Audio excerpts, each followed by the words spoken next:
நின்றுட்டு இருக்க என்னுடைய உடன்பிறப்புகள் சகோதரர்கள்லாம் பக்கத்துல என்ன ஜாதி என்ன மதம்னு கேட்டுட்டா நின்னீங்க.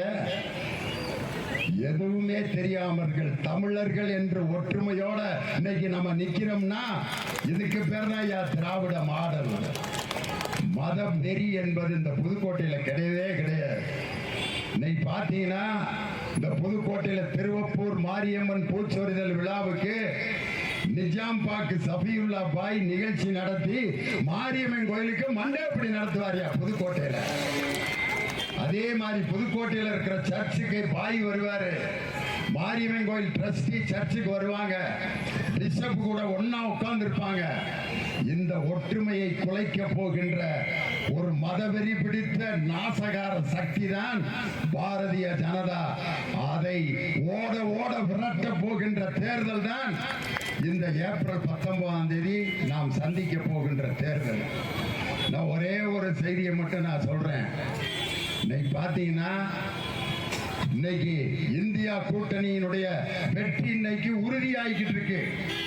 நரேந்திர மோடியோட குஜராத் மாநிலத்திலே இன்னைக்கு என்ன ஆயிடுச்சுன்னா ஆம் ஆத்மி கட்சியும் காங்கிரஸ் சேர்ந்து வாங்கின ஓட்டை கூட்டுனா பிஜேபி வாங்கின ஓட்டை விட 1.5 மடங்கு அதிகமா இருக்கு. இன்னைக்கு 2 கட்சியும் கூட்டணி சேர்ந்து எம்பியா போட்டிடுறாங்க. குஜராத்திலேயே நரேந்திர மோடி மண்ணை கவ போகிறார். அதே மாதிரி பீகார்ல கூட்டணி பேச்சுவார்த்தை உறுதியாயிருச்சு. மகாராஷ்டிரால கூட்டணி பேச்சுவார்த்தை உறுதியாக முடிவு பெற்று விட்டது. உத்தரப்பிரதேசத்திலும் தொகுதி பங்கீடு முடிவு பெற்று விட்டது. இன்னைக்கு ஆம் ஆத்மி என்ற கட்சி பல மாநிலங்களில் வளர்ந்து கொண்டிருப்பதை பார்த்து இன்னைக்கு முதலமைச்சர் அரவிந்த் கெஜ்ரிவாலை கைது செய்து உள்ள வச்சிருக்காங்க. அதே மாதிரி ஹேமந்த் சோரன் என்ற முதல்வரை கைது செய்து உள்ள வச்சிருக்காங்க. இப்படி முதல்வர்களை கைது செய்வது எதற்காகனா மாநிலத்தில் இருக்கக்கூடிய கட்சிகளை அழித்துவிட்டு பாஜக என்ற ஒரு கட்சியை மட்டும் வளர வைக்கலாம் என்று முடிவு செய்திருக்கிறார். ஆனால் அந்த கனவு அந்த பாட்சா பலிக்காது. இந்த தேர்தலோடு பாஜகவுக்கு முடிவு கட்டப்படும். காரணம் இந்த வருஷத்துல முதல் நிகழ்ச்சி நம்ம நாட்டுக்கு தான் வந்தார், தமிழ்நாட்டு. யாரு? ஜனவரி மாசம் வந்து பேசினார். வந்தோடனே மேடையில ஒரு கும்பிடு போட்டார் பாருங்க. புதுக்கோட்டையில எல்லாம் சும்மா பேசக்கூடாது. நீங்க எல்லாம் எப்படி ஆளுங்க? கரெக்டா தான் இருக்கு.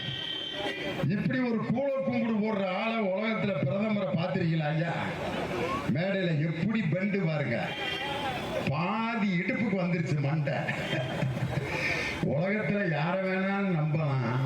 இந்த கூழ கும்பிடு போடுறாங்க பாருங்க, அவன் அடுத்து காலை வாடுறதுக்கு ரெடியா இருக்கான்னு அர்த்தம்.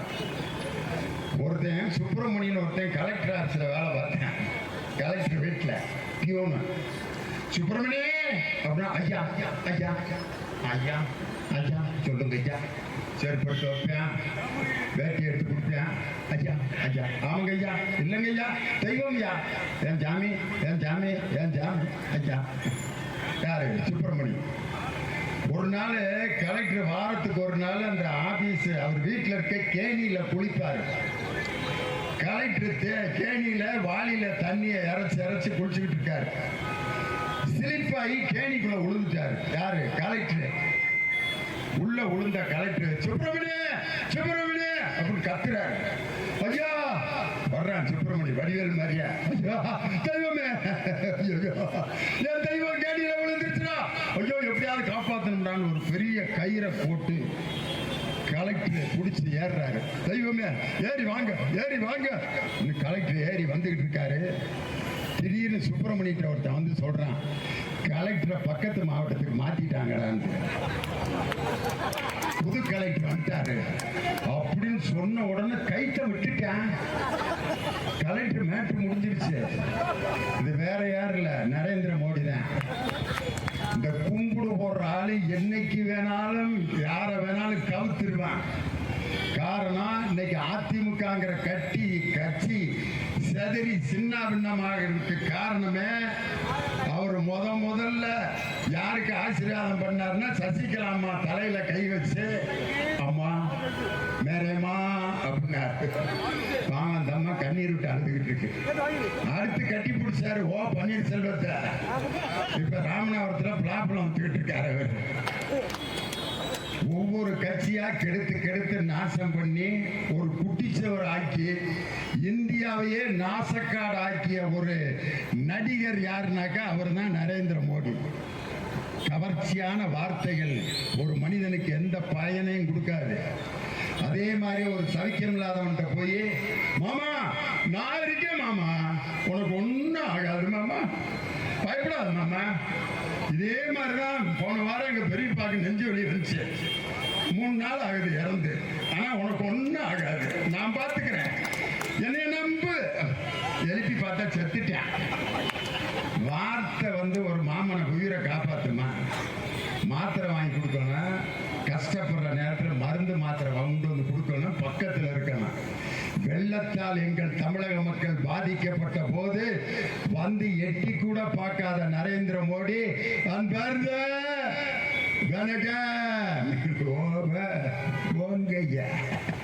உங்க நாடகத்தில் இனிமேல் நாங்க நம்ப மாட்டோம். அதே மாதிரி ஜவஹர்லால் நேருல இருந்து பல பிரதம மந்திரியை பார்த்திருக்கலாம். இம்புட்டு வேஷம் போட்ட ஒரு ஆள் பாருங்களேன். யாராவது பிரதமர்னு சொன்னா நம்புவாங்களா? அவர் யாருங்க புடுகுடுப்புக்காரரான்னு கேட்பாங்க. அல்லது மோடி மஸ்தான் வித்த காட்டுறவரான்னு கேட்பாங்க. மஞ்சள் கலர் தலப்பான், ஆரஞ்சு கலர் தலப்பான். நல்லா பாருங்க சாமி. ஐயா கேமராக்காரங்க ஜூம் பண்ணி எடுங்க. காரணம் என்னன்னா நிறைய பேருக்கு நாளைக்கு டிவியில தெரியணும். ஒரு மனிதன் வேடம் போடுகிறான் என்று சொன்னால் அவனிடம் சரக்கு இல்லை, இந்த நாட்டுக்கு நல்லது செய்யல, அதனாலதான் வேடம் போட்டு உங்களை மயக்குகின்ற அந்த வேலையை செஞ்சிட்டு இருக்கார். வெறும் அடையாளம் தான் அவர்கிட்ட இருக்கக்கூடிய அடையாளத்தை வச்சு ஏமாத்துவார். காரணம் அப்துல் கலாம குடியரசுத் தலைவரா இது பணியில் அமர்த்துவாங்க. ஆனா இஸ்லாமியர்களுக்கு எதிரான குடியுரிமை திருத்த சட்டத்தை கொண்டு வருவார். ஆனா அப்துல் கலாம குடியரசுத் தலைவர் ஆக்கிடுவார். அடையாளம் நாங்க இஸ்லாமியர்களை மதிக்கிறோம் அப்படின்னா அப்துல் கலாம குடியரசுத் தலைவர் ஆக்குனா சந்தோஷம் தான். இஸ்லாமிய மக்களுக்கு என்ன செய்தீர்கள்? துரோகம் செய்தீர்கள். திரௌபதி முர்முங்கிற மலை ஜாதியை சேர்ந்த ஒரு அம்மையாரை குடியரசுத் தலைவர் ஆக்குனீங்க. அந்த அம்மாவையே கேவலப்படுத்துறீங்களே. பாராளுமன்ற திறப்பு விழாவுக்கு அந்த அம்மாவை கூப்பிட்டுருக்கணும் இல்லையா? ஏன் கூப்பிடல? 2 காரணம். ஒன்னு அந்த அம்மா விதவை, இன்னொரு மலை ஜாதி பெண். இந்த 2 காரணத்துக்காக குடியரசுத் தலைவருக்கே இந்த கெதின்னா மணிப்பூர்ல இருக்க மலைச்சாதி பெண்களை என்ன கொடுமைப்படுத்தி இருப்பாங்க. 2 பெண்களை நிர்வாணமாக அழைத்து வன்புணர்வு செய்த காட்சியை பார்த்து உலகமே நரேந்திர மோடியை காரி துப்பியது. இன்னைக்கு வரைக்கும் அந்த மணிப்பூருக்கு இதுவரைக்கும் போகல. தமிழ்நாட்டுக்கு 5 தடவை வர்றாரு. எதுக்கு? மணிப்பூர்ல ஒரு எம்பி தான், ஆனா தமிழ்நாட்டில் 40 எம்பி. அதனாலதான் இங்க வந்து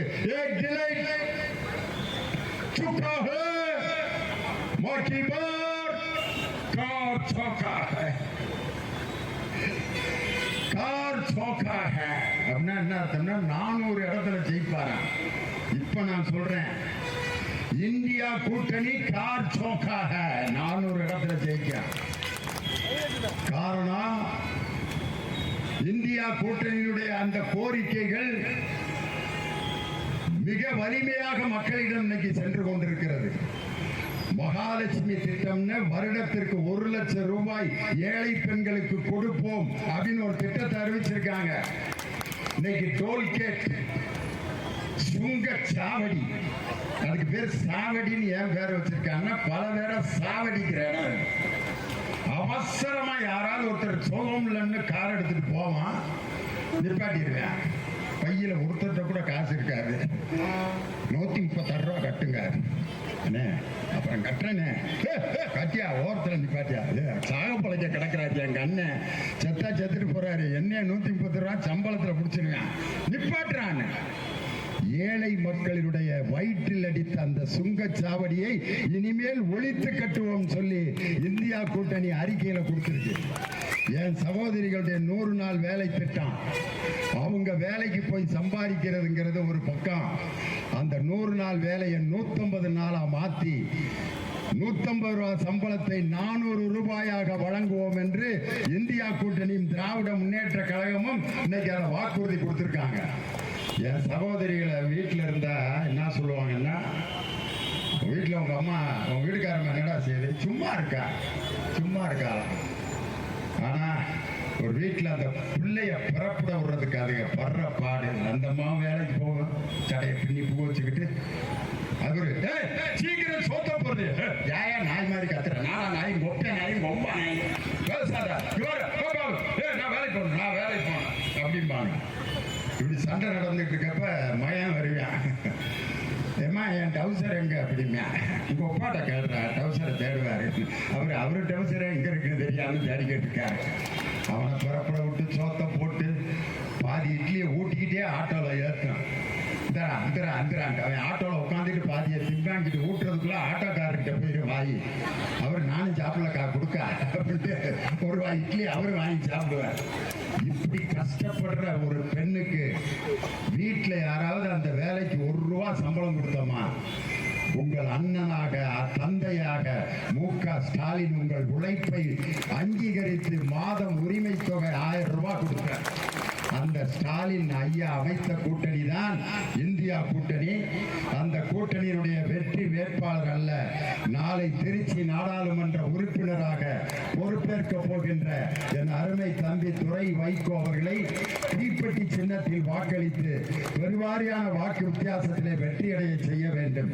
மதவெறியை கொளுத்த போகும் தீப்பெட்டி இதுதான், ஜாதி வெறியை கொளுத்த போகும் தீப்பெட்டி இதுதான், சிறுபான்மையினர்களுடைய உரிமையை பாதிக்கும் சட்டங்களை கொளுத்த போகும் தீப்பெட்டி இதுதான், மக்களின் உரிமைகளை பறிக்கின்ற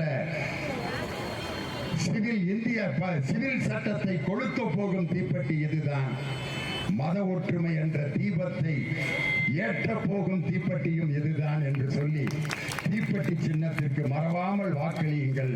நன்றி, வணக்கம்.